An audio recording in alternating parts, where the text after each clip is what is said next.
Swayam Prabha. Digital India. Educated India.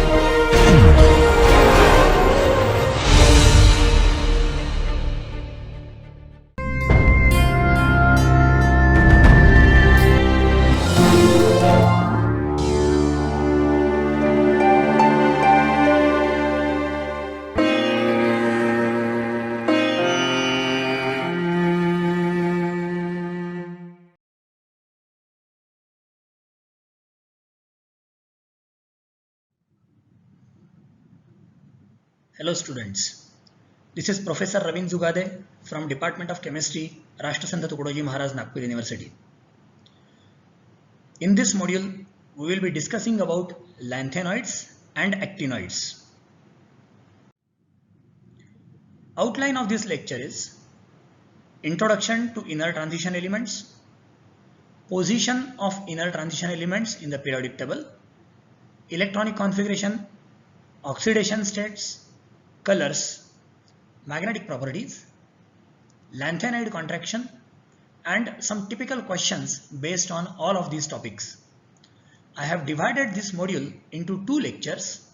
In the first lecture, we will see the properties up to colors, and in second lecture, we will be discussing about magnetic properties, lanthanoid contraction, and some typical questions based on these topics. So let us start the introduction to inner transition elements. Now, what are these inner transition elements? Now, these are the elements which are placed within transition elements and hence called as the inner transition elements. We know that the transition elements have been placed in the periodic table at the center and sandwiched between S block and P block elements. They extend from group 3 to group 12.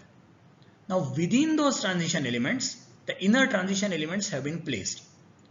Also, the last or differentiating electron in the inner transition element enters into antepenultimate shell. What is this antepenultimate shell? It is the third last shell or last but two shell. We have seen that in case of transition elements, the differentiating electron enters into penultimate shell, whereas in case of inner transition elements, the last electron enters into antepenultimate shell. An important property of these elements is the differentiating electron enters into F subshell and hence they are also called as F block elements. Now, two series of inner transition elements are there. The electron enters into F subshell can go into either 4F subshell or can enter into 5F subshell. If the differentiating electron enters 4F subshell, it is called as a 4F series or lanthanoid series. Whereas if the differentiating electron enters into 5F subshell, it is called as a 5F series or actinoid series. The lanthanoid series extends from cerium atomic number 58 to lutetium atomic number 72, while the actinoid series extends from thorium atomic number 90 to lawrencium atomic number 103. Now there are a few questions always there are in our mind regarding these lanthanoids and actinoids. We'll try to answer those questions. The very first thing comes into my mind is whether they should be called as lanthanoids or lanthanides. Actually, both of them mean the same. See, initially the word lanthanides was used. Lanthanides, nides means alike, similar. So those elements which are similar to lanthanum, they are called as lanthanides. But the problem of this IDES was it has similar pronunciation as that of halides, sulfide, chloride, oxide, which are negatively charged ions. And that's why in order to remove the confusion, IUPAC has preferred using lanthanoids instead of lanthanides. So we can say that lanthanoids and actinoids are the IUPAC preferred nomenclature, and we will be using the same nomenclature in this lecture. Another question is, if we see the lanthanide or lanthanoid series or actinoid series, you will find that there is no lanthanum in the lanthanoid series and there is no actinium in the actinoid series. The question is whether lanthanum is also a lanthanoid? No. As it is lanthanide or lanthanoid means similar to lanthanum, it does not include lanthanum. Also, lanthanum and actinium, they are not the F block elements, they are D block elements. Whereas F block starts from cerium because the first electron entering the F subshell is in cerium with atomic number 58. So definitely lanthanum and actinium are not lanthanides or lanthanoids and actinoids respectively. However, since their properties are similar to each other, they are studied together. So lanthanum will be studied along with lanthanoids and actinium will be studied along with actinoids.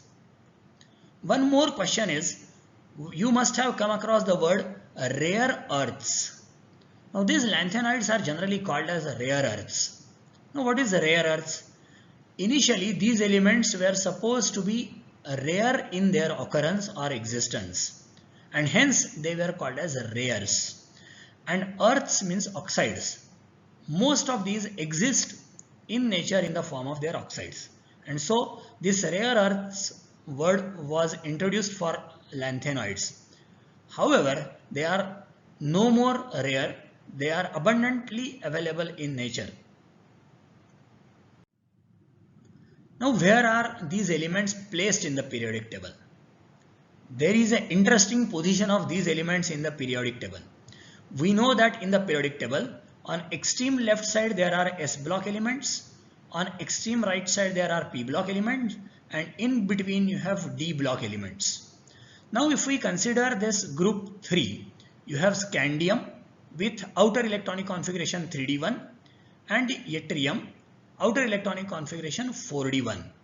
So if you have any element with outer electronic configuration nd1 should be placed in this group, whereas any element having outer electronic configuration nd2 should be placed in this group, because the complete periodic table is based on the outer electronic configuration of elements. So lanthanum with outer electronic configuration 5d1 has a place over here in the period 6 and group 3, whereas actinium with outer electronic configuration 6d1 should be placed in period 7 and group 3, one below the other. Whereas hafnium with outer electronic configuration 5d2 and rutherfordium with 6d2 should be placed below titanium and zirconium in group 4. So this should be the obvious position of these elements. But if we see the atomic numbers, lanthanum has atomic number 57, whereas hafnium has atomic number 72. Now this is interesting. What has happened in between lanthanum and hafnium? So there are those 14 elements where the outer electron is entering into F subshell and not the D. Same is the case with the 14 elements appearing after actinium. Hence, they have to be placed somewhere. But they have two important properties. If we see lanthanum to lutetium, they have similar properties. And those elements which are having similar properties should be placed in same group according to the rule of periodic classification. Similarly, in those elements, no extra shell is added because electrons are continuously entering into the same shell, same subshell, and so all of these should be placed in same period because no extra period should be added. It means that these elements should be placed in same group and same period, and hence they are placed in the same group, group 3, period 6 from lanthanum to lutetium, and group 3, period 7 from actinium to lawrencium. And in order to show them, they have been shown at the bottom of the periodic table separately as lanthanoids and actinoids. So basically they are placed in same group and same period in the periodic table. Let us discuss the electronic configuration of lanthanoids and actinoids also. Let us see. The periodic classification has given a clear instruction that the electronic configuration is based on certain rules. According to Bohr-Bury scheme, the penultimate shell cannot have more than 9 electrons unless and until anti-penultimate shell is completely filled. It means that second last shell, which is penultimate shell, cannot get more than 9 electrons unless and until the third last shell, which is anti-penultimate shell, is completely filled. So if you have 6s has 2 electrons, 5d has 1 electron. Now when I say 5d has 1 electron, it means that 5s and 5p are completely filled. So 5s2 and 5p6 and 5d1 is now 9 electrons in the fifth shell. And next electron will definitely go to fourth shell, because fourth shell is incomplete. There is no electron in 4f subshell. So next electron will definitely go to 4f according to Bohr-Bury scheme. Whereas according to spectroscopic studies, energy of this 4f is higher than that of 5d until lanthanum. But after lanthanum, the energy of 4f is lower as compared to 5d, and as a result this 5d electron will further transfer to 4f from cerium onwards. Let us see what is happening. Let us discuss the electronic configuration in details. Now, in case of lanthanoids, the valence shell is the sixth shell, penultimate shell is the fifth shell, and anti-penultimate shell is the fourth shell. The 6s has 2 electrons. Fifth shell has in all 9 electrons in case of lanthanum with electronic configuration 5d1. So that's why it's a d block element or a transition element. Whereas 4f orbital is empty. Now this 4f orbital is to be filled from cerium onwards. So the electrons are continuously filled in the fourth shell and not the valence shell or outermost shell. So this is the speciality of inner transition element, whereas the valence shell is the sixth shell, whereas the electrons are continuously filled from cerium to lutetium in the fourth shell with configuration 4f1 to 4f14. This is the electronic configuration which is expected according to Bohr-Bury scheme. There should be 1 electron in 5d orbital, 2 electrons in the 6s orbital, and each electron or each entering electron should enter into 4f subshell one by one continuously. However, the actual configuration according to spectroscopic studies is 5d0, because this electron has been transferred to 4f, since from cerium onwards the 4f gets stabilized as compared to 5d and the electron gets transferred from 5d to 4f. This is an interesting observation in case of cerium. The electron has transferred from 5d to 4f because of higher stability of 4f2 configuration as compared to 4f1 5d1 configuration. There is one more interesting observation, is that gadolinium has the same expected and actual configuration. In this case, the 5d orbital is getting 1 electron, whereas this electron is not shifted to 4f because 4f is half filled with 7 electrons. We know that f subshell has a capacity of 14 electrons. So this 4f7 is extra stable, and so this electron does not transfer to 4f subshell. Same is the case with lutetium having 4f14 configuration and 5d is getting 1 electron. So in case of lanthanum, gadolinium and lutetium, the 5d has 1 electron. In all the other cases, it has a 5d0 configuration. When we come to actinides, similar to lanthanides, you have got 5f electrons getting filled sequentially. However, in initial elements, there is 1 electron in 6d, whereas 2 electrons in 6d in case of thorium. This is again because of the relative stabilities of 5f and 6d. And from berkelium onwards, the 6d electron is transferred to 5f, because from here onwards, the 5f is more stabilized as compared to 6d. Let us discuss the oxidation states of lanthanoids. We have seen that in case of transition elements, they have a tendency to show variable oxidation state. Now, do lanthanides also show variable oxidation states?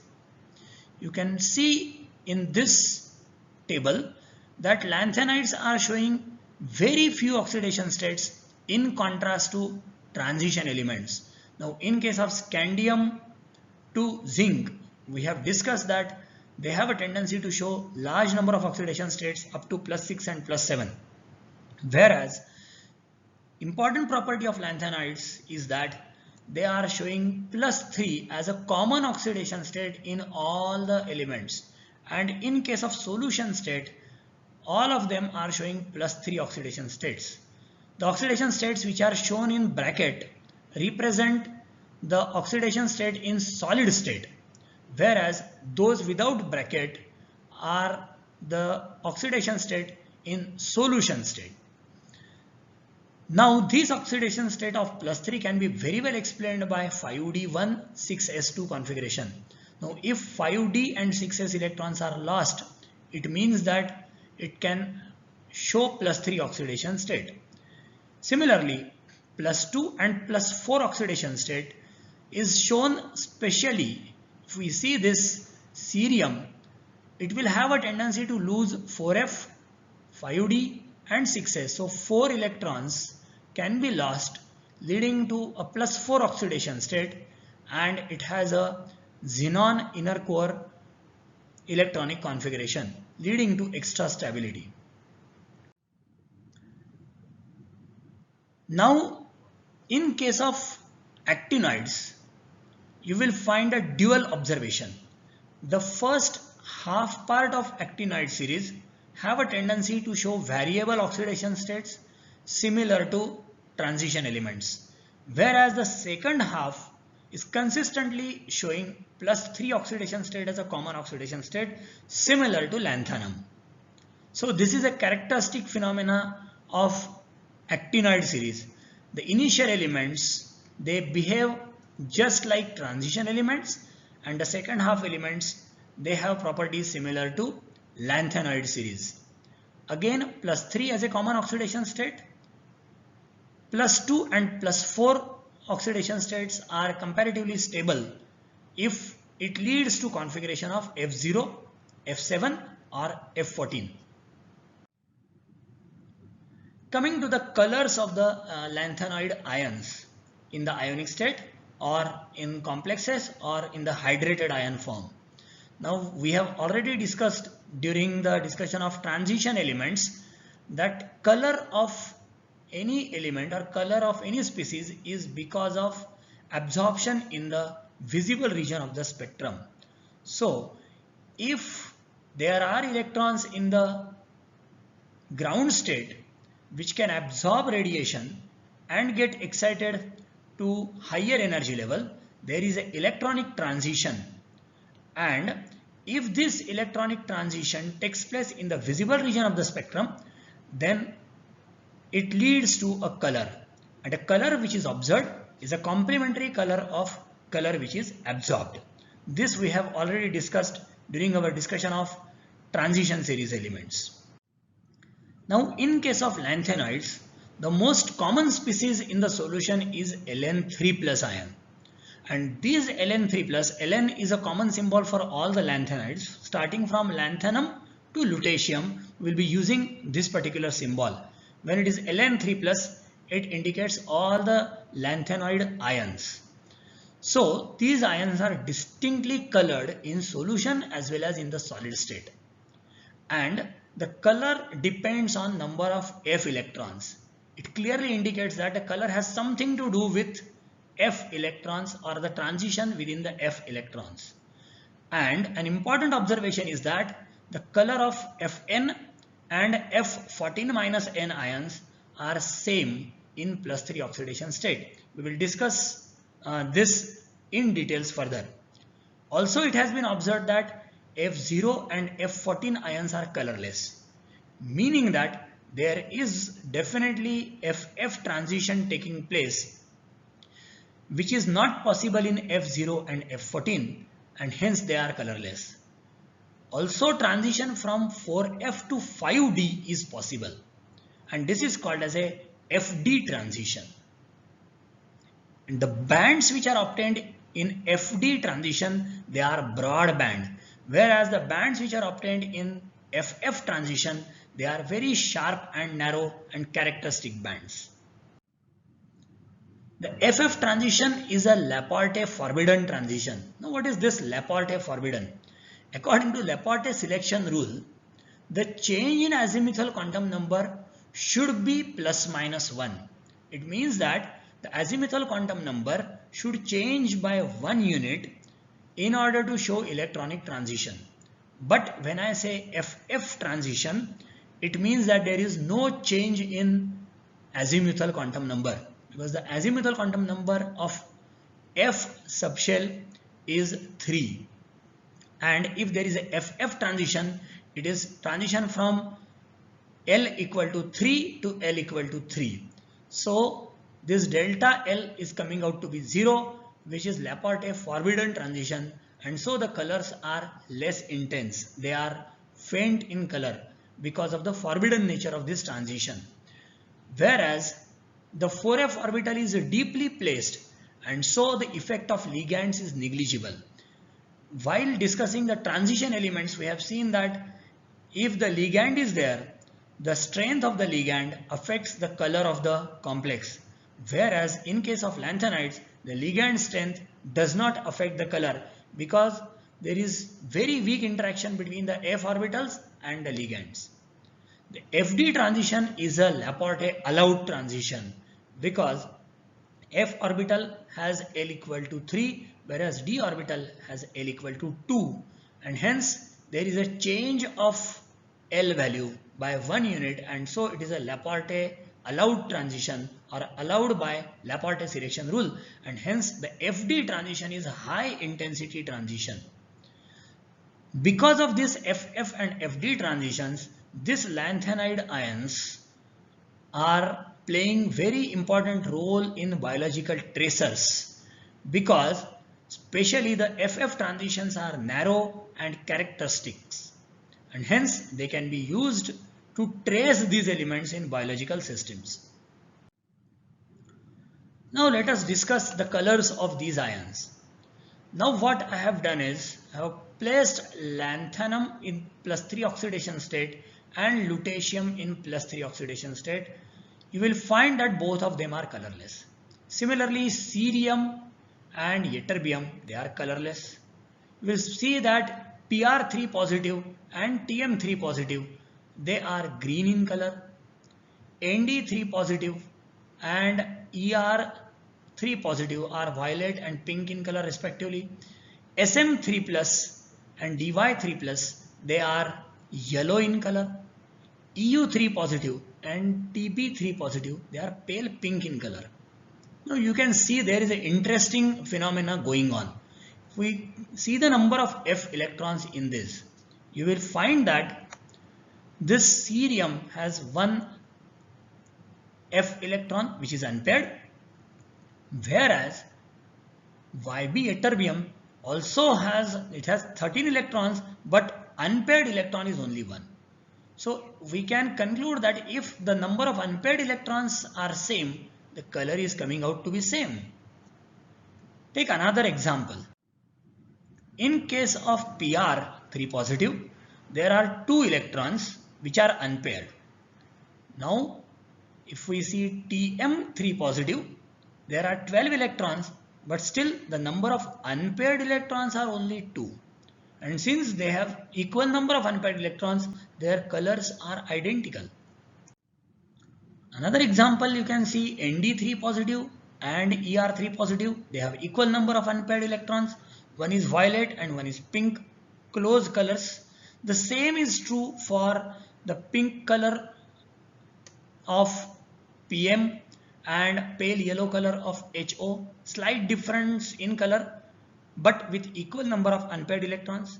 Yellow color of both Sm3 positive and Dy3 positive with equal number of unpaired electrons.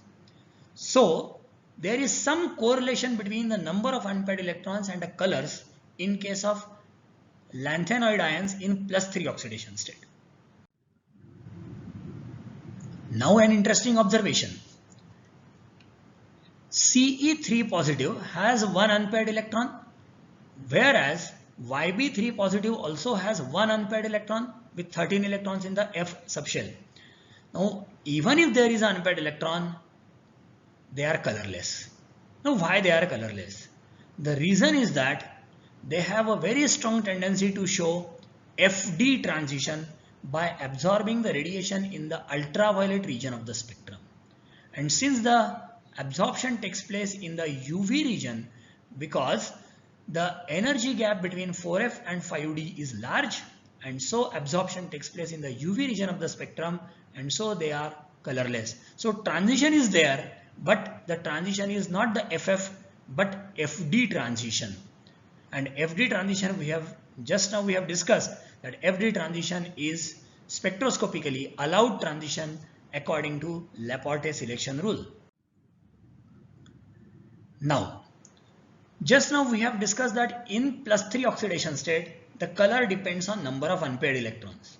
But if the oxidation state changes and the number of electrons are same, then the colors are not same. You can see that Ln3 positive is a F0 system. Similarly, Ce4 positive is also a F0 system. Whereas La3 positive is colorless, whereas Ce4 positive is orange red in color. Eu3 positive is F6 system, whereas Sm2 plus is also F6 system. One is pale pink in color, second is blood red in color. It means that the number of unpaired electrons governing the color of the ion is limited to only +3 oxidation state and is not valid if the oxidation state is changed. To summarize this lecture, the lanthanoids are placed in 6th period and 3rd group of the periodic table, whereas actinoids are placed in 7th period and 3rd group in the periodic table. So they are placed in the same group and same period. Secondly, the lanthanoids have electronic configuration xenon core followed by 4Fn, 5D0, 1 or 2 and 6S2, whereas actinoids have radon core followed by 5Fn, 6D0, 1 or 2 and 7S2 configuration. Lanthanoids, they have a very strong tendency to show +3 as a common oxidation state, and especially in case of the solutions, they show +3 as a common oxidation state.